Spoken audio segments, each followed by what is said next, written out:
وعلى آله وصحبه أجمعين. Alhamdulillah, we begin by praising Allah subhanahu wa ta'ala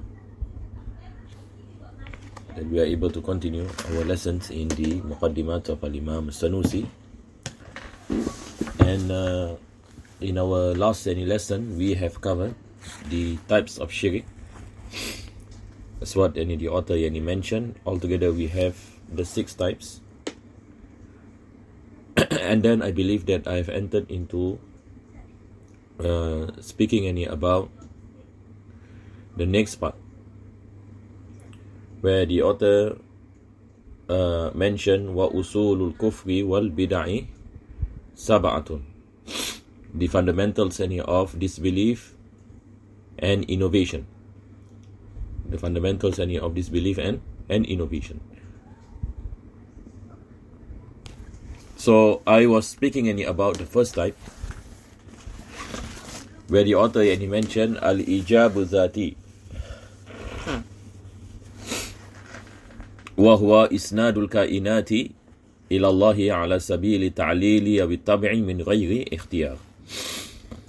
I believe I gave the example of the belief of the some many philosophers last time, where they mentioned that the existence of the universe comes together with the existence of God.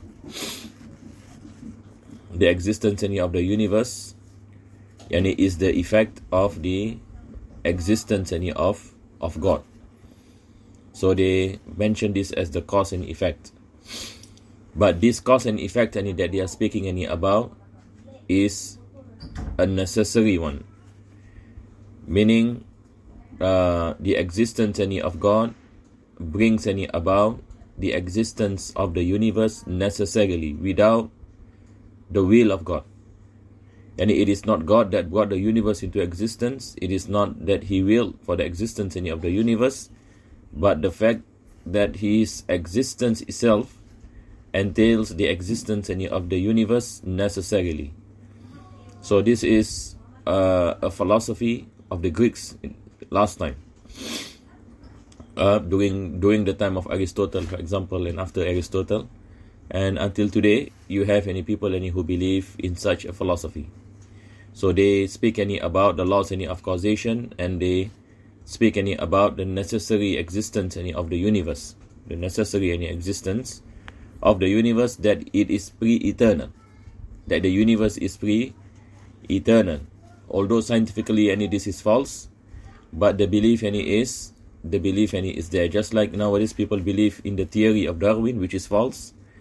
But despite the fallacy of this theory, people still believe. So we find people believe in many things, and there are people who believe in things that is not true, and which is something which is clear as false. But they believe due to the fact that their family or their ancestors believe in such things. So Islam is a religion basically that teaches us the importance to use our intellect, and likewise to believe in the revelation, and there is no contradiction between the revelation and the intellect. This is the beauty of our religion, which you cannot find in other faith. So this is basically what the author is saying when he say al-ijabu zati. So al-ijabu zati, it is the belief that something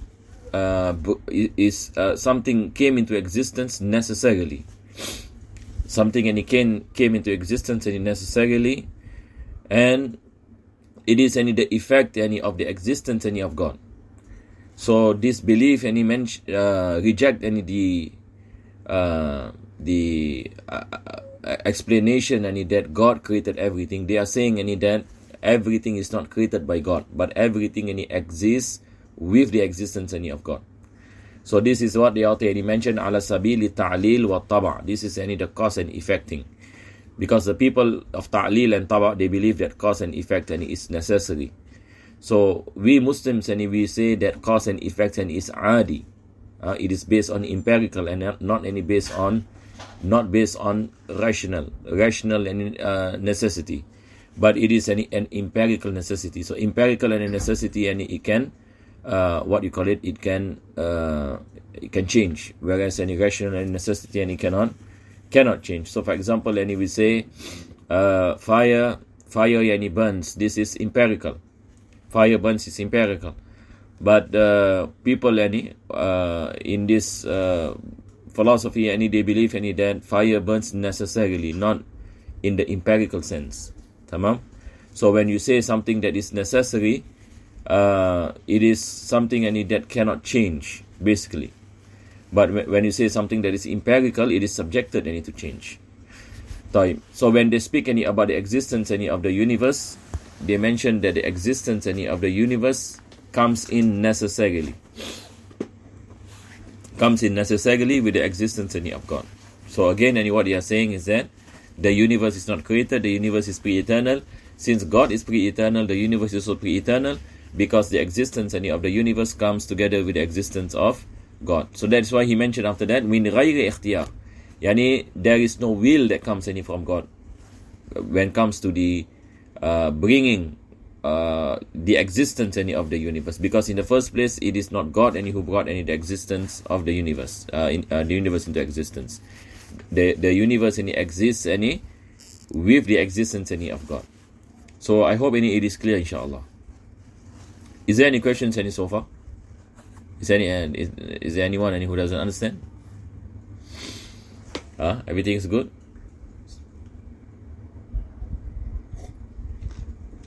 If you don't understand, then you can just ask. If not, then we'll just continue to the next one. So number 2, he said, وَتَحْسِينُ الْعَقْلِ وَهُوَ كَوْنُ أَفْعَالِ اللَّهِ تَعَالَى وَأَحْكَامِهِ موقوفة عقلا على الأغراض وهو جلب المصالح ودرء المفاسد. The next part on the fundamentals of innovation and disbelief is the concept of tahsin al-aqli. What is this meaning, tahsin al-aqli? Tahsin al-aqli is the belief that our intellect can ascertain what is good and what is bad. So now I pose this question to all of you. Can the human intellect decide what is good and what is bad? This is the question. What can our answer be? Anyone wants to try? Can the human intellect alone, meaning without revelation, can the human intellect alone decide what is good and what is bad? Meaning human beings, when they see something, they decide that this is a bad thing. When they see another thing, they decide this is a good thing. So for example, stealing is bad. Stealing is bad. Lying is bad. Lying is bad. Saying the truth is good. Saying the truth is good. Lying is bad. Stealing is bad. Helping is good. So when we speak about the human intellect, the question we ask, can the human intellect alone determine what is good and what is bad? This is the point of difference between the Mu'tazila and the Ahlul Sunnah. But anyone wants to try? What do you think? Anyone? I never heard any question so far, everyone is quiet. Everything is okay? Okay. There is a difference between the Mu'tazila and the Ahlul Sunnah. The Mu'tazila, they say that the human intellect can determine what is good and what is bad. And what is determined by the intellect as good will always be good. And what is determined by the intellect as bad must always be bad. This is the viewpoint of the Mu'tazila. So that is why they mention that even if Allah does not send prophets, it is obligatory upon human beings to believe in Allah, even though there is no revelation. Because human beings possess the intellect that enables them to know what is good and what is bad. So this is what we mentioned, what the author mentioned here is what tahsinul aqli. Tahsin al-aqli, yani the word yani tahsin come from the word hasan. Hasan meaning good. So good yani in terms of what is understood by the intellect. This is the meaning yani of tahsin al-aqli. But this is yani a belief system where the intellect yani possess the ability to determine what is good and what is bad. Type. So this kind yani of understanding, when they speak yani about the creation of Allah subhanahu wa ta'ala, they mention وَهُوَ كَوْنُ أَفْعَالِ اللَّهِ وَأَحْكَامِهِ مَوْقُوفَةً عَقْلًا عَلَى الْأَغْرَادِ. They say that the action of Allah subhanahu wa ta'ala, the action of Allah subhanahu wa ta'ala is binded yani by bringing about the good to his creation and repelling the bad from his creation. So this understanding of tahsin al-aqli, they go about yani to say that it is obligatory upon Allah, that it is compulsory upon Allah subhanahu wa ta'ala, when he wants to create something, that he created that thing in accordance to what is good based on the understanding of the intellect, and what is bad based on the understanding of the intellect. So now they are binding the creations of Allah subhanahu wa ta'ala to the good and the bad, as what we have mentioned earlier.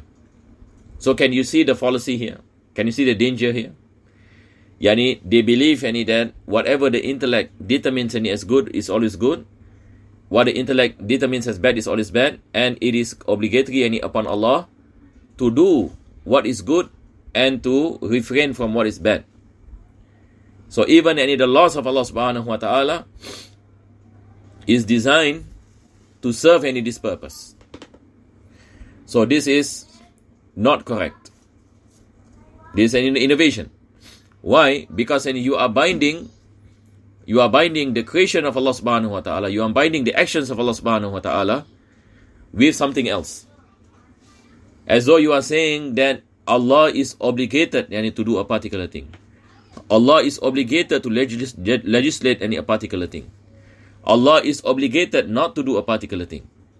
There is something that is making obligation upon Allah subhanahu wa ta'ala.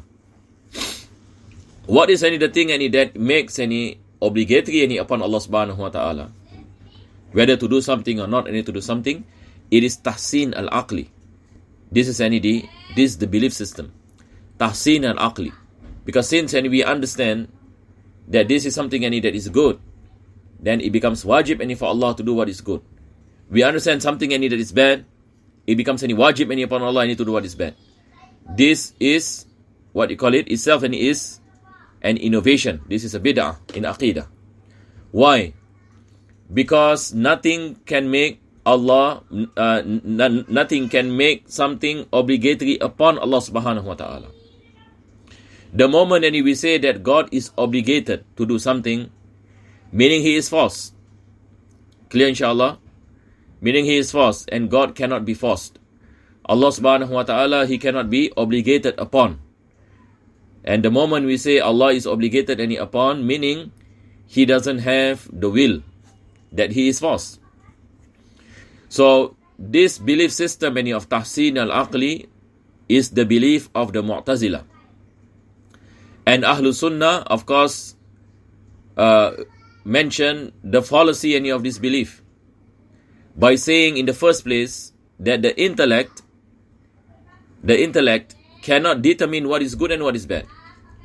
What is the thing that determines what is good and what is bad? It is a revelation from Allah subhanahu wa ta'ala. Yani Allah subhanahu wa ta'ala revealed the legislative laws to prophets and messengers. And in these laws, it explains what is good and what is bad. So for example, we understand that lying is bad. Correct or not?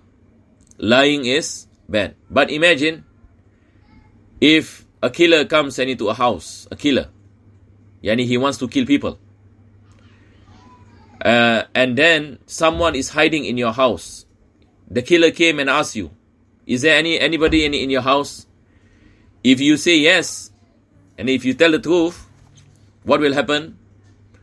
Yani he will kill that person unjustly. Now according to the law in Islam, it is wajib for you to lie. Wajib. It is compulsory for you to lie. Why? By not any lying, you are causing blood to be spilled unjustly. So saving lives is very important. So there are instances that it is compulsory upon you to lie. It is compulsory upon you to lie. Just like for example, if you do not have a person that does not have water, and he is going to die, is it permissible for him to snatch another person's water? The answer is it is permissible. Because taking other people's property, snatching, is a form of theft. But saving lives is given any precedence then the act of stealing. So this particular person, if he does not drink any water, he will pass away. And understand, in the case that people do not want to give him water, and he knows that if he doesn't drink he will, it is permissible for him to take other persons water for him to stay alive. So this good and bad is determined by the Sharia. It is determined by the laws of Allah subhanahu wa ta'ala, and it is not determined by the intellect. So in Kharida Bahia last time we spoke about sending of prophets and messengers. So we say that the sending of prophets and messengers is jaiz, not wajib. But the Mu'tazila, because of this philosophy, they have tahsin al-aqli. They mention that sending of prophets is obligatory upon God, obligatory upon Allah. Because they say that if God did not send prophets, then human beings will be in astray, and this is bad. To be in astray is bad. Then it becomes obligatory upon God to send prophets and messengers. So why do they say this? Because of the belief of tahsin al-aqli. Because their concept of determining what is good and what is bad, it goes back into the source of the intellect. It goes back to the source of the intellect, which is not correct. So likewise, when they speak about the laws of Allah subhanahu wa ta'ala, they say that the laws of Allah are bounded by what is good and what is bad based on the intellect. And this is wrong. Again, it goes back to revelation.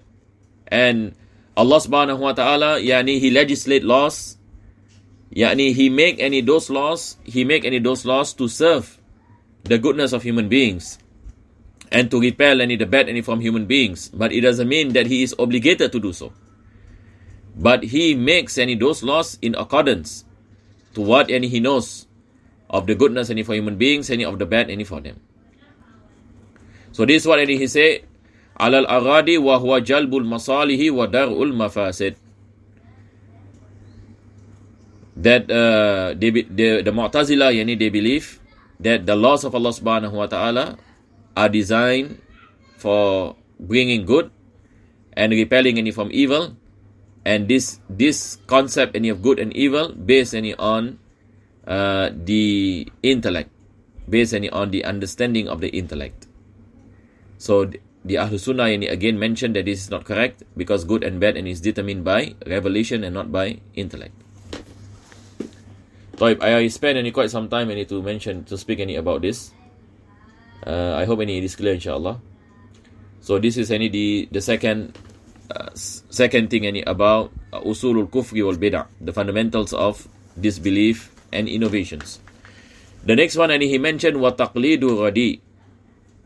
Taqlid ar-radi wa huwa mutaba'atul ghairi li ajli al-hamiyyati wa ta'assub min ghairi talab al-haq. At-taqlidu radi blind following. In our language we say blind following. So he explained, he said wa huwa mutaba'atul ghairi, following others li ajli al-hamiyya, following any others because any of personal infliction or personal affection. Yani why, for example, we say, why do you attend class? Why do you attend class? The reason I attend class because my friend is there, so I'm there. Why do you do this? Oh, because I see my friends do this, so that is why I do this. So it is because of friends. It is because of your tribe. It is because of what you call it, this association, with something else. This hamiyah. There, and also ta'assub is based on extremism. That people becomes extreme within their own faith, or within their own tribe, or within their own friends, and so on and so forth. Or they have a particular cause that they want to fulfill. Min ghayri talabil haqq, without wanting to get the truth. So there are people, for example, they disbelieve in Allah subhanahu wa ta'ala, and their disbelief is not based on knowledge, but it is based on affection. That my parents worship idols, so I worship idols. My parents do this, so I do this. My family worship this particular idol, so I worship this particular idol. This is like what we mentioned before. This what you call it, a taqlidi, shirik taqlidi. Last week also we mentioned about anwa'u shirk, the types of shirk. So this has relation with what we are saying. So at-taqlidu radi is the following itself, the blind following, the blind following that brings people to disbelief. So this kind of blind following is against Islam. Islam do not encourage people to have blind faith. This is not permissible. Although the iman is accepted, but he is sinful. If you ask a person, why are you a Muslim? He said, I am a Muslim because my parents are Muslim. This is taqlid, and this is sinful. This is sinful. Although he believes in Allah, he believes in the Prophet ﷺ, but he is sinful because he does not seek knowledge or evidences behind that belief. So he falls into the category of taqlid, and taqlid in aqidah is haram. So here the author mentioned, by having this taqlid within oneself, blind following itself, it will bring about disbelief. It can bring about innovation. So this is what the author is saying, that following is something just based on affection and what you call it, a form of association that is extreme, without wanting the truth. So this is one of the reasons people fall into disbelief and innovation. The next one is warabatul adi wa huwa isbatu talazum baina amrin wa amrin wujudan wa adaman biwasitati takarrur. All this also we mentioned in Anwa'u Shirki. If you see Anwa'u Shirki, the last part, Shirkul Arad. So he mentioned here is the belief that empirical laws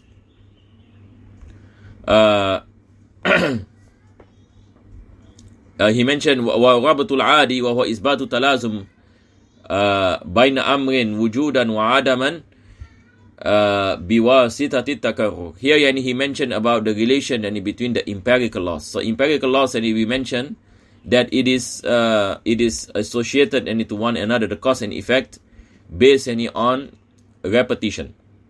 But the moment a person believes that this causation has the efficacy to cause the effect, and not Allah subhanahu wa ta'ala, it lands a person to disbelief. Just like when we say that food is a means that we become full, water is a means that we get quenched. But the moment we believe that water has the efficacy to quench our thirst other than Allah subhanahu wa ta'ala, now this is kufr. This is disbelief. The belief that other than Allah has effects. That is not permissible. Wal jahlul murakkabu huwa an yajhala al haqqa wa yajhala jahlahu bihi. He mentioned that one of the reasons that people fall into disbelief and innovation is because of compound ignorance. compound any ignorance. What is any the meaning of compound ignorance? Compound ignorance meaning a person thought that he knew, but in reality he does not know. So it is very difficult for you to convince this kind of people. It is very difficult for you to convince this kind of people. Why? Because while you are trying to teach him the truth, he wants to teach you the truth. Because he felt that he knew, although he did not know. He felt that he knew something, although he is ignorant. So when you start to point out his ignorance, he will be defensive. Why defensive? Because to him, he knows. So he will try to teach you also. So this becomes a reason a person is devoid of guidance. Because he is imprisoned by his ignorance. So what is the thing that imprisoned him? The thought that he knows. So in order for you to change this person, you have to remove the thought in which he thinks he knows. You have to remove it and to convince him that in reality he does not know. Then only you can give him the knowledge. Tamam? If you do not do so, then he will be in that particular state at all times. And many people fall into Jahlul Murakkab. Many people thought they knew God. Many people thought they knew the truth. But it is not the truth. But the fact that they are convinced within themselves that they knew the truth, despite they are ignorant of the truth, then it becomes difficult for others who knew the truth to convince them what is the truth and what they believe is not the truth. So there is a difference between Jahlul Murakkab and Jahlul Basit. Jahlul Murakkab is compound ignorance. Jahlul Basit is simple ignorance. Simple ignorance meaning a person say, I do not know. Teach me. Easy. You just have to teach this person. But compound ignorance, he says, I also know. But the fact that he does not know his information and he has mistakes. Then the next one he mentioned, وَالتَّمَسُّكُ فِي أَقَائِدِ الْإِيمَانِ بِمُجَرَّدِ ظَوَاهِرِ الْكِتَابِ وَالسُّنَّةِ مِنْ غَيْرِ تَفْصِيل.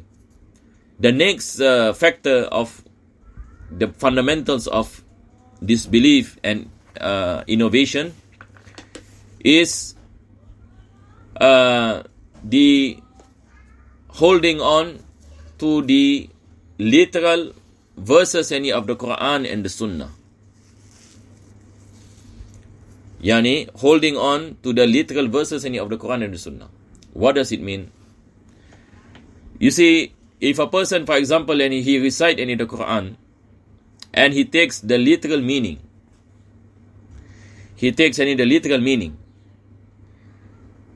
is it good or not good? Yani a person, for example, he goes back to the Quran or the hadith of the Prophet ﷺ and he takes the literal meaning of everything.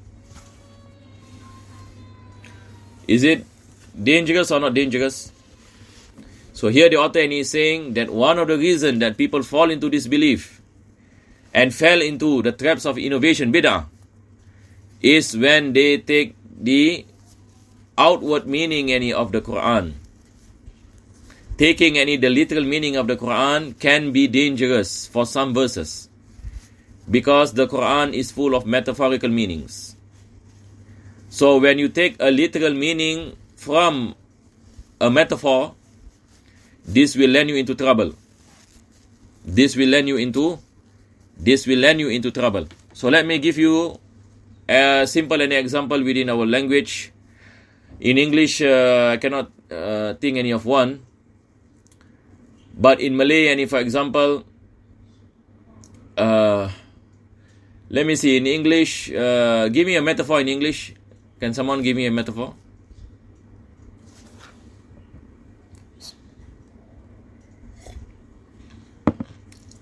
Anybody?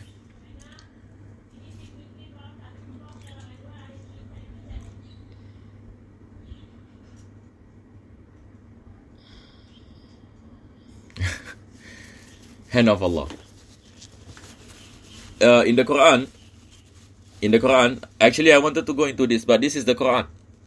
But it's okay. We can speak straight away we go into the Quran. In the Quran, Allah subhanahu wa ta'ala mentioned Yadullahi fawqa aydihim. Yadullahi fawqa aydihim. If you take the literal meaning, what does it mean? Literally, you will say the hand of Allah is above their hands.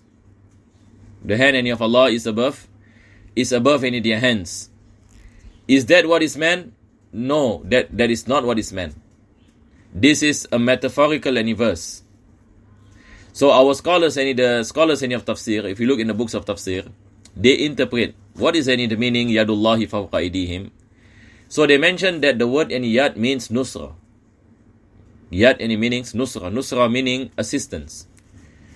So the word yad can, in the Arabic language, can mean assistance. Likewise, it means the hand. But here, the meaning of the assistance is taken. It can also mean power. So the literal meaning is hand. But this is not the meaning that correspond to the Quran. So the meaning Yadullah fawqa aydihim is that the help of Allah subhanahu wa ta'ala to them is much greater than their help to Allah subhanahu wa ta'ala. Because here Allah subhanahu wa ta'ala is speaking about the Muslims who are engaging in jihad. So outwardly, when people engage in jihad, we say they are helping the deen of Allah. Correct or not? In the Quran, Allah subhanahu wa ta'ala, He mentioned, Kunu ansar Allah, be the helpers of Allah. How can you be the helpers of Allah? Can you help Allah subhanahu wa ta'ala? It is metaphorical also. So meaning, when you fight for the cause of Allah subhanahu wa ta'ala, you are helping Allah, the deen of Allah subhanahu wa ta'ala. You are helping. When you propagate Islam to others, you are helping the deen of Allah subhanahu wa ta'ala. So here Allah subhanahu wa ta'ala mentioned one of the meanings is that Allah's help towards them is much greater than their help towards Allah subhanahu wa ta'ala. Because at the end of the day, everything happens by Allah. So this is an example when a person takes the literal meaning. What happens when he takes the literal meaning? So he will say, for example, that Allah has a hand. What is hand? Hand is a part of a body. So if a person believes that Allah has a body part, imagine that Allah has a body part, he falls into tajsim, anthropomorphism, that he falls into tajsim as he has made something resembles Allah subhanahu wa ta'ala. So this is what the Mujassima fell into when they take literal verses of the Quran. The Mujassima, people who fell into tajsim, they say that it is compulsory for us to take the literal meanings of these verses, these ambiguous verses. We say these are the ambiguous verses, the mutashabihat, that you find the scholars interpret correct interpretation. So we have to be careful when we deal with the Quran. So that is why our scholars mention it is not appropriate for a person who doesn't know the Arabic language to teach tafsir based on translation. Very, very dangerous, because it is feared that you fell into disbelief. You fell into disbelief in a way that you do not know that you have fallen into disbelief and innovation. Why? Because it depends on the translator. Some translations take the literal meaning. This is the problem. You see, the problem of the Quran, the translations of the Quran today that we have, some translations are written by non-Muslims. Non-Muslim, imagine any non-Muslims translated the Quran, and sometimes we use this translation.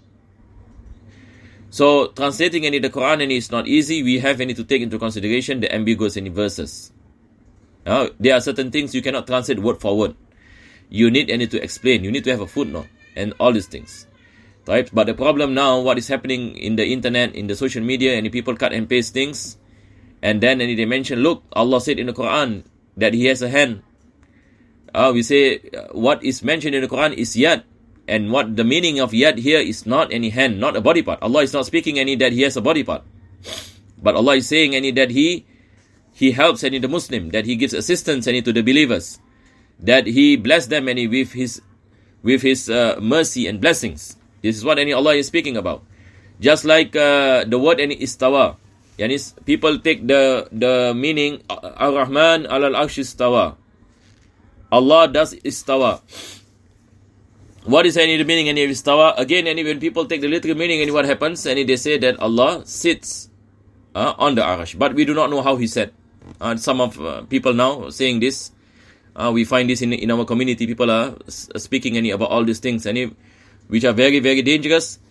Likewise, and you find people, for example, they say Allah has a hand, but we do not know how the hand of Allah look like. But they believe that Allah is a body part. Allah is part of a body, and that part of the body, and that He has the hand. Even though they say that I do not know how the hand of Allah look like, but they have established that Allah is made up of parts. This is against the Quran, ya Jama'ah. Allah mentioned Qul huwallahu ahad. The meaning of ahad is Allah is one and Allah is not made up of parts. So the moment a Muslim believe that God is made up of parts, he is going against the clear verse in the Quran. So that is why some of our scholars mention they cannot be considered as Muslims. They cannot be considered as Muslims. And if a person say that God is made up of body parts, and worse if they say that God has a hand as a form of a body part, just like our hands. Some of them mention this. This is clearly kufr. So how people fell into the trap of disbelief? By taking the literal verse, the literal meaning of the verses of the Quran and the Sunnah. So a good example will be Ar-Rahman al-Arsh istawa. So they say the word istawa is to sit down. So when they claim that God sat on the arash, so now again, this entails that God is a body, that God is binded by space, that the arash must be bigger than Him because He sat on it, and the arash is carried by the angels, and then you have the as-sama, and the belief that God sat on His arash and within the space of the heavens. So imagine this kind of belief, and he mentioned that not only God take up space, but they specify where is the place where God resides. So at the end, their belief is basically the belief that God is a body that is quite similar to the human body, that He has two hands and He has two legs and He has two eyes, and He is sitting on the throne. So this is the aqidah of tajseem. But surprisingly, we find more and more people fell into this ideology, false ideology. This ideology has been in existence for 1,000 years. But of course, our scholars banish these people. Last time, this ideology is in existence, but they are not prevalent. They cannot surface in the Muslim societies because of the presence of the ulama. But now, what happens now? It becomes prevalent now. So I want to explain this to you so that you understand the situation that we are living today. We are living in a dangerous time where the batil is the dominant one. Today, when you look around, the belief of the Ahlus Sunnah is being put into a corner. The true beliefs is being placed into the corner. What is dominant now is batil. A lot in your places, what is dominant, we have for example, the threat of this tajseem that we are talking about. We have this threat of liberalism, where they interpret verses of the Quran to their own desires, and they speak about that the laws of Islam are not applicable to this age, to this 21st century. Nowadays, and you have such people mentioning this.